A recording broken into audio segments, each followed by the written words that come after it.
नमस्कार, मी doctor Anagha Kulkarni. Happy and healthy life at home या आपल्या चॅनलवरती हेल्थ टिप्स असतात, ब्युटी टिप्स असतात, तसंच मोटिवेशनल टॉकसुद्धा असतात. आज एक कमेंट मला वाचायला मिळाली की लग्न झाल्यावरती मुलींनी सासू सासऱ्यांना आईवडील मानावं आणि सासू सासऱ्यांनी सुनेला मुलगी मानावं, तरच हे संसार टिकतील आणि कुटुंबामध्ये आनंद निर्माण होईल. हे मी बघितलं आणि मग मला असं माझा अनुभव पण मी तुमच्याशी शेअर करणारच आहे. तुमचेही अनुभव तुम्ही कमेंटमध्ये लिहित असता आणि लिहाच. काही वेळेला तुम्हाला माझे विचार पटत असतील, काही वेळेला तुम्हाला माझे विचार पटतसुद्धा नसतील, पण तरीही आपण एकमेकांनी विचार मांडायचे. कारण की चर्चा ही झालीच पाहिजे ना. शेवटी विचारांचं देवाणघेवाण हे झालंच पाहिजे आयुष्यामध्ये. त्याशिवाय आपली स्वतःची प्रोग्रेस होत नाही, वैचारिक प्रोग्रेस होत नाही, आपली प्रगती होत नाही. कारण कसं असतं की माझा जो विचार असतो तो तुम्हाला जरी चूक वाटला तरीसुद्धा तो चूक असतो असं नाही, तुमच्या दृष्टीने तो चूक असतो. आणि तुमचा एखादा कमेंट किंवा एखादा विचार हा तुम्हाला जरी मला जरी चूक वाटलं तरी ते चूक नसतं, ते तुमच्यासाठी बरोबर असतं. अहो, व्यक्ती तितक्या प्रकृती, प्रत्येकाचे स्वभाव भिन्न, परिस्थिती भिन्न, मनस्थिती भिन्न, आणि त्यामुळे प्रत्येक वेळेला एकच एक पद्धतीने नातं जाईल असं काही नाही आहे.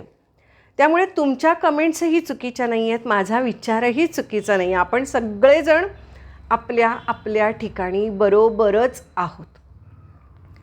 आणि जोपर्यंत सर्व चांगलं चालू असतं तोपर्यंत कोण चूक आणि कोण बरोबर हे कधीच विचार केला जात नाही.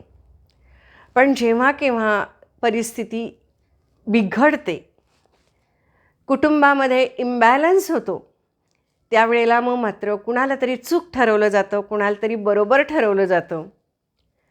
तिथेसुद्धा कोणीही चूक नसतं आणि कोणीही बरोबर नसतं. चूक ठरवणारी व्यक्ती जी असते, जिला चूक ठरवलं जातं, ती तिच्या ठिकाणी बरोबरच असते. आणि जिला बरोबर ठरवलं जातं, जिला योग्य ठरवलं जातं, ती दरवेळेलाच काही योग्य असते असं नाही, बरोबर असते असं नाही, पण तिच्या ठिकाणी ती बरोबर असते. त्या ठिकाणी त्रयस्थ माणसाला असं वाटत असतं की नाही, ह्या परिस्थितीमध्ये एवढं मोठं काही नाही आहे भांडण होण्यासारखं, कारण की आपण थर्ड पर्सन असतो. आणि त्या दोन व्यक्तींचं काय वाद होतात, काय भांडणं होत असतात हे आपल्याला माहीत नसतं. आणि म्हणून मग आपण त्या ठिकाणी आणि प्रत्येक घरामध्ये भांडणं होत असतात. मुलांची आईची भांडणं होत असतात, मुलीचं आईचं भांडण होत असतं. पण सासू आणि सून ह्या भांडणाला फार जास्त महत्त्व दिलेलं आहे. कारण सगळ्यांना असं वाटत असतं की सासू सुनेच्या भांडणामुळे कौटुंबिक स्वास्थ्य हरवतं, संसार मोडतात. आणि यासाठी म्हणजे संसार टिकवण्यासाठी त्यांना असं वाटत असतं की या दोघींनी एकमेकींशी जमवून घेतलं पाहिजे, योग्य वागलं पाहिजे. आणि मग त्या ठिकाणी मग सहजपणे म्हटलं जातं की सुनेनं सासू सासऱ्यांना आईवडील मानलं पाहिजे आणि सासू सासऱ्यांनी सुनेला मुलगी मानलं पाहिजे. म्हणजे मला असं विचारायचं आहे, मी आता ह्याच्यावर पुढेही जाऊन विचारते, आई आणि मुलीच्यात कधी भांडणं होत नाहीत का हो? म्हणजे मी आपलं विचारते बाई, आता तुम्हीच म्हणताय ना की असं मानलं पाहिजे. मग आई आणि मुलीच्यात कधी भांडणं होत नाहीत? वडील मुलगा कधी भांडणं होत नाहीत? आईवडिलांचं सगळंच मुलीला पटतं, मुलीला म्हणा मुलाला म्हणा पटतं. आणि मुलांना म्हणजे मुलगी असू दे मुलगा असू दे सगळंच आईवडिलांचं पटतं? नाही. अहो, मी तुम्हाला सांगते, जसं जसं आपण वयात यायला लागतो, म्हणजे साधारणतः 13-14 वर्षानंतर, आता ते वय आणि लहान गेलं, म्हणजे साधारणतः 9-10 वर्षापासूनच जसं स्त्रियांमध्ये मुलीमध्ये बदल व्हायला लागतात, तिचा स्त्रीकडे स्त्री होण्याचा जसा प्रवास चालू होतो तसे तिचे विचारही वाढायला लागतात, प्रगत व्हायला लागतात, बदलायला लागतात. म्हणजे जसे तिच्यात शारीरिक बदल होतात मुलीच्यात, तसे तिच्या मानसिक आणि वैचारिक बदलसुद्धा व्हायला लागतात. आणि अशा वेळेला तिला मुलीला स्वतःची आई तिच्यातसुद्धा तिला खूप साऱ्या चुका दिसायला लागतात किंवा आईचं आणि मुलीचं पटेनासं होतं. अगदी प्रेम करणारी आई असते, तिलासुद्धा मुलीचा काही वेळेला खूप राग यायला लागतो. साध्या साध्या गोष्टी आहेत. आणि तुम्हाला माहिती आहे की 3 वर्षाचं मूलसुद्धा आपलं ऐकत नाही. त्यामुळे आई आणि मुलगी ह्यांचेसुद्धा वैचारिक मतभेद फार जास्त व्हायला लागले की त्यांच्यातही पटत नाही. आणि जेव्हा पटत नाही एखाद्या व्यक्तीच्यात, त्यातलं प्रेम कमी होत जातं. हा अनुभव खूप जणांना आलेला असेल. प्रेम संपतं असं नाही म्हणणार मी, कमी होत जातं. आणि मग जेव्हा पुन्हा दोघीजणी एकमेकींच्यापासून लांब जातात, त्यावेळेला त्यांना एकमेकींची उणीव भासायला लागते आणि त्यांच्यात प्रेम पुन्हा एकदा, त्या प्रेमाची त्यांना जाणीव व्हायला लागते. प्रेम तर असतंच, पण त्यांना ती जाणीव व्हायला लागते, कारण त्या एकमेकींच्या असलेल्या विरहामुळं, एकमेकींच्या उणीवेमुळं त्यांना पुन्हा एकदा त्या दोघी माय लेकी, म्हणजे आई आणि मुलगी, त्या पुन्हा माय लेकी होतात आणि एकमेकींना मिस करायला लागतात. बरोबर आहे का? तर तसंच ना सून आणि सासू यांच्यामध्ये सुद्धा होत असतं. त्या एका घरामध्ये राहायला लागतात. वैचारिक त्यांच्यामध्ये मतभेद असतात, कारण की त्यांच्यामध्ये वयाचं अंतर असतो. दोघी भिन्न वातावरणामध्ये राहिलेल्या असतात. एकीचं वय आणि दुसरीचं वय ह्याच्यामध्ये 1 तपाचं अंतर असतं, जवळजवळ. 1 नाही तर 12 दुणे 24, 2 तपाचं अंतर असतं. त्यामुळे तेवढा वैचारिक संपूर्ण सगळ्या दृष्टीने त्या दोघींच्यामध्ये फरक असतो. आणि जर मग तीसुद्धा आई आणि मुलगी ह्याच्यामध्ये जसं भांडण होतं, वैचारिक मतभेद होतात, तसेच सासू आणि सुनेमध्ये पण होतात. म्हणून आई आणि मुलीमध्ये जेव्हा भांडणं होतात, वाद होतात, त्यावेळेला घरातली लोकं त्यांच्याकडे दुर्लक्ष करतात, कोणीही सिरियसली घेत नाही. किंवा मुलगी, म्हणजे सासू असं म्हणत नाही मुलीला, आई असं म्हणत नाही मुलीला, जा तुझ्या दुसरीकडे जाऊन राहा जा, कधी म्हणत नाही. पण सासू मात्र सुनेला लगेच म्हणते, जा तुझ्या आईवडिलांच्या घरी जाऊन राहा जा, पटकन म्हणते. मग सूनसुद्धा अशा वेळेला म्हणते, मी माझ्या नवऱ्याला घेऊन बाहेर पडते. म्हणजे बघा हां, आईवडिलांच्या घरातसुद्धा मुलीचं आणि आईचं पटत नसतं, पण त्या ठिकाणी हा ऑप्शन नसतो. पण या ठिकाणी तिला ऑप्शन असतो, नवरा हा सोबत असतो तिच्या, आणि त्यामुळे त्यांची भांडणं असतात, त्यांच्यातले जे वाद होतात, ती त्यांच्यातली दरी वाढवायलाच मदत करत असतात. कारण की या ठिकाणी कोणीच अशा पद्धतीने त्या दोघींच्याकडे बघत नाही की या दोघींना एकाच घरात राहायचे, भांडू देत भांडल्या तर. आणि त्या भांडणाला फार जास्त महत्त्व दिलं जातं. आणि भांडणालाच नुसतं महत्त्व दिलं जात नाही, तर त्या नात्यालाच फार जास्त महत्त्व दिलं जातं. आई आणि मुलगी यांच्या नात्याकडे सारखं कोणी बघतं का हो, आई मुलगी म्हणून? नाही. तर सासू सून ह्या नात्याकडे सारखं बघण्याचा काय संबंध आहे? पण बघितलं जातं, ही सासू ही सून, ही असं म्हणली ती तसं म्हणली, ती तसं म्हणली ती तसं म्हणली. आणि म्हणून मला असं वाटतं आहे हे असं होणारच, कारण 2 भिन्न परिस्थितीमधनं आलेली आहेत. ह्याच्यामध्ये मला असं वाटतं की ही वैचारिक मॅच्युरिटी आहे. आपल्या सर्वांच्यामध्ये असलेली ही विचारांची इमॅच्युरिटी आहे, मॅच्युरिटी नाही आहे. आणि म्हणजे थोडीशी वैचारिक अपरिपक्वता सासूकडे पण असते, सुनेकडे पण असते. इव्हन जेव्हा मुलगी माहेरातून लग्न झाल्यावर सासरी येते, त्यावेळेला ती स्वतःचं सगळं घरदार तिनं सोडून यावं, स्वतःची नाती सोडून यावीत, अशी अपेक्षा असते सासरच्यांची. आणि तिथंच सगळं चुकतं. तिनं हे घर आपलं म्हणावं, ही माणसं आपली म्हणावीत, असं ही सगळी अपेक्षा त्या मुलीकडनं केली जाते. आणि तिथंच सगळं चुकतं. कशासाठी या सगळ्या गोष्टी लादायच्या तिच्यावर? माणसात सहवासाने प्रेम निर्माण होतं की एकमेक एकत्र राहायला लागल्यावरती थोडंसं भांड्याला भांडं लागणार, सगळ्या गोष्टी होणार. एकीने मागे यायचं, एकीने पुढं जायचं. या गोष्टी ते इतक्या सहज आणि सोप्या असतानासुद्धा सासू आणि सून यांच्यामध्ये येतो अहंकार, मोठेपणा, मी मोठी, मी आधी आलेत, ही नंतर आली, आणि हे माझं घर आहे आणि ह्या माझ्या घरामध्ये हिनं असंच राहिलं पाहिजे असे सासू म्हणते. आणि सून म्हणते, जर हे माझं घर नसेल तर मी इथून बाहेर पडते. आणि नाहीतर एखाद्या वेळेला सून असंही म्हणते, मी माझं सगळं हे सोडून आले, ते कशासाठी आले? मी सुद्धा इथे माझं घर म्हणून राहायचं असेल तर मलाही तो हक्क मिळाला पाहिजे. आणि असं जेव्हा सून प्रत्येक गोष्टीमध्ये म्हणायला लागते तेव्हा सासूलाही डाचायला लागतं. पण या ठिकाणी जर का तुम्ही ते जर का आई आणि मुलगी म्हणून राहिले तर असंच आई आणि मुलीच्या घरामध्ये सुद्धा होत असतं. पण बऱ्याच वेळेला आई दुर्लक्ष करते. आई दुर्लक्ष करते मुलीकडे, मुलगी कधीही आईच्याकडे दुर्लक्ष करत नाही. हे ध्यानात घ्या. म्हणून आई आणि मुलीचं भांडण चिघळत नाही.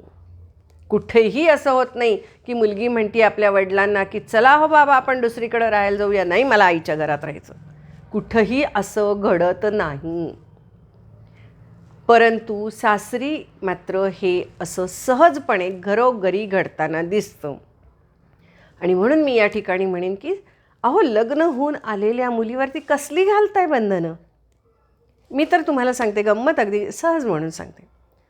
आमची सून आमच्या घरामध्ये आली लग्न होऊन, आणि दुसऱ्या दिवशी सकाळी मग आम्ही सगळेजण नाश्ता करत बसलो होतो. अर्थात मी नाश्ता मागवला होता. माझ्या घरामध्ये तुम्हाला माहिती आहे मी ऑर्डरच करत असते सगळं, मी घरात काही करत नसते. मग सगळे जे पाहुणे होते त्यांच्या सगळ्यांच्यासाठी आम्ही खूप सारे आप्पे असे ऑर्डर केले होते. आणि आमच्यात ह्यांनी सुरू केलं, अगं ते तुझ्या आईवडिलांच्याकडे जाऊन नेऊन दे, अगं ते आईवडिलांच्याकडे जाऊन नेऊन दे. आणि छानपैकी जोडी आपलं 1-4 आप्पे घेऊन, स्वतःचे पण आप्पे ते सोबत घेऊन तिकडे नाश्त्याला गेली. आणि तिकडे सुद्धा तिच्या आईने नाश्ता केला होता, ये म्हणली. म्हणजे आम्ही कधीच हा विचार असा केला नाही की मुलगी आली म्हणजे 5 दिवस तिनं जायचं नाही, काहीही बंधनं पाळायची नाही. माणूस म्हणून जगायला शिका, नाती म्हणून जपायला शिका. एक लक्षात ठेवा, जेव्हा माणसापासून दूर जातात ना तेव्हा ही नाती उरतच नाहीत, नावालासुद्धा उरत नाहीत. का? तर त्यातला प्रेम संपतो, स्नेह संपतो, आपुलकी संपते, ओलावा संपतो. त्यामुळे जोपर्यंत सहवास आहे ना तोपर्यंत हा अहंकार असतो ना, हा बाजूला ठेवा, एस्पेशली सासवांनी. मग सगळ्या सासवा मला म्हणतात, आमची सून आमच्याशी अशी वागते, आमची सून आमच्याशी अशी वागते, आमची सून आमच्याशी बोलत नाही, आमची सून आमच्या मुलाला घेऊन बाहेर गेली, वगैरे वगैरे. सगळ्या सासवा माझ्यावरती आता बोलणार आहेत, मला माहिती आहे, बोलतच असतात. कारण की मी बऱ्याच वेळेला सुनांची बाजू जास्त घेत असते. पण जिथं सुनांना टोकायचं तिथं मी सुनांना टोकतसुद्धा असते. बरोबर आहे ना? तर मला असं म्हणायचं की सुरुवातीच्याच काळापासून सासूनी आपल्या घरी जसे पाहुणे येतात त्यावेळेला आपण त्यांना वेलकम करतो, आनंदाने या म्हणतो, अतिथी देवो भव म्हणतो. आपल्या घरात येणाऱ्या सुनेचा आपण गृहलक्ष्मी म्हणून आदर करतो, तिचा सन्मान करतो, तिचा प्रवेश करून घेतो आणि मग नंतर त्या गृहलक्ष्मीशी आपण का भांडतो. म्हणजे मला असं म्हणायचं की सुरुवात ही सासूकडूनच होते. सुना कितीही चुकू देत, उशिरा उठू देत, चुकीचं वागू देत, लहान आहेत त्या, तुमच्या मुलीशी तुम्ही जसं वागता तसंच तुम्ही सुनेशी वागलात तर मी तुम्हाला असं नाही म्हणणार की तुमचं तुमच्या मुलीचं भांडण होतंच ना, तसं तुमच्या सुनेशी सुद्धा होणारच, बट नॅचरल. पण तडा जाणार नाही, लक्षात ठेवा, नात्याला तुमच्या तडा जाणार नाही. आणि मला असं वाटतं की सुनेने आईवडील म्हणून म्हणायचं काय गरज आहे? माणुसकीने राहा ना, आईवडील म्हणून समजायची गरज नाही. कारण की सून जर का उद्या आईवडील म्हणायला लागली ना तर फार जबाबदारी वाढेल बरं का सासूची. आमच्या सूनबाईंनी मला म्हणली, आई हाक मारली. मी म्हटलं नको, एका मुलाची आई आहे, बाप रे, मला 2-2 मुलं नको, एक मुलगी एक मुलगा नको रे बाबा. म्हटलं ह्याचे कसं सगळं आवरेपर्यंत, ह्याचे नखरे काढेपर्यंत, याला मोठं करेपर्यंत मी किती दमायला झाले मला, आणि आता पुन्हा 2-2 मुलं, मला काही झेपणार नाही. म्हटलं माझी सूनच बनून राहा. इतकं छान आमचं नातं राहिलं, तुम्हाला मी खरंच सांगते, काही बिघडलं नाही आमचं, कधीच बिघडलं नाही. मी म्हटलं फक्त आई तेवढं म्हणायचं नाही, कारण मला माहिती आहे आईच्या सिंहासनाला काटे फार आहेत, सहनशक्ती, ओनली सहनशक्ती. पण आम्ही दोघींचं नातं आमचं सासू सुनेचंच राहिलं, सासू सून म्हणूनच राहिलो. एकमेकींचा सन्मान करत राहिलो आम्ही, एकमेकींचा आदर करत राहिलो. तिला राग आला असेल त्यावेळेला मी गप्प बसते, मला राग येतो तेव्हा ती गप्प बसते. आमच्या जेव्हा लाह्या फुटायला लागतात तेव्हा आम्ही ठरवतो थोड्याशाच लाह्या फोडायच्या, समोरच्याला कळेपर्यंत की नाही जरा बिघडलं आहे. मग ती लगेच आमची सून म्हणते, तुमची बीपीची गोळी राहिली आहे का, घेऊन टाका. जर का सुनेचं सरळ जर का काहीतरी इम्बॅलन्स झालं आहे असं वाटलं तर मी म्हणते की ठीक आहे राहू दे, आज नाही चहा टाकलास तरी चालेल, असू दे, जा निवांत बस. किंवा असं मी म्हणते काय आज बिघडलं आहे काय काय, बरं असं दे घे, काय असेल ते असेल, सोडून दे. मी तिला विचारत नाही काय झालं आहे, विचारत नाही कशामुळे टेन्शन आलं आहे, विचारत नाही. कारण की आजकालच्या मुलींना फक्त संसाराचं, कुटुंबाचं, नवऱ्याचं, सासू सासऱ्यांचं एवढंच टेन्शन नाही आहे. आजकालच्या मुलींना त्यांच्या शिक्षणामुळे करिअरचं, नोकरीचं टेन्शन आहे, त्यांना त्यांच्या मुलांचं टेन्शन आहे. त्यामुळे आजकालच्या मुलींना, आजकालच्या सुनांना सासवांनीच जास्त समजवून घेतलं पाहिजे. त्यांच्याकडनं अपेक्षा करू नका, कारण तुम्ही तुमच्या मुलीकडनं अपेक्षा करत नाही ना. जर का तुम्ही तिला मुलगी समजला तर तुम्हाला फार सहनशील व्हावं लागेल. त्यामुळे सासू म्हणूनच राहा, एक माणूस म्हणून राहा आणि स्त्री म्हणून राहा. जर का तुम्ही स्त्री म्हणून राहिलात तर स्त्रीनं स्त्रीचा आदर करायला शिकलं पाहिजे, सन्मान करायला शिकलं पाहिजे. आणि स्त्रीनं स्त्रीचा आदर सन्मान जेव्हा करायला लागेल, मग ती सासू सुनेचा असू दे, सून सासूचा असू दे, हे जेव्हा ती करायला शिकेल त्यावेळेला त्यांच्यात प्रेम 100% राहील. स्त्रीनं स्त्रीसारखंच राहिलं पाहिजे आणि स्त्रीनं स्त्रीला सपोर्टच केला पाहिजे आयुष्यभर. मग त्यामध्ये असा विचार करू नका की माझा मुलगा, माझा नवरा, माझा मुलगा, माझा नवरा, असा विचार अजिबात करू नका. स्त्री ही स्त्रीच आहे आणि स्त्रीनंच स्त्रीला पाठिंबा द्यायला पाहिजे आयुष्यात नेहमीच. हा माझा विचार आहे. तुम्ही तुमचे विचार नक्की मांडू शकता आणि मांडाच.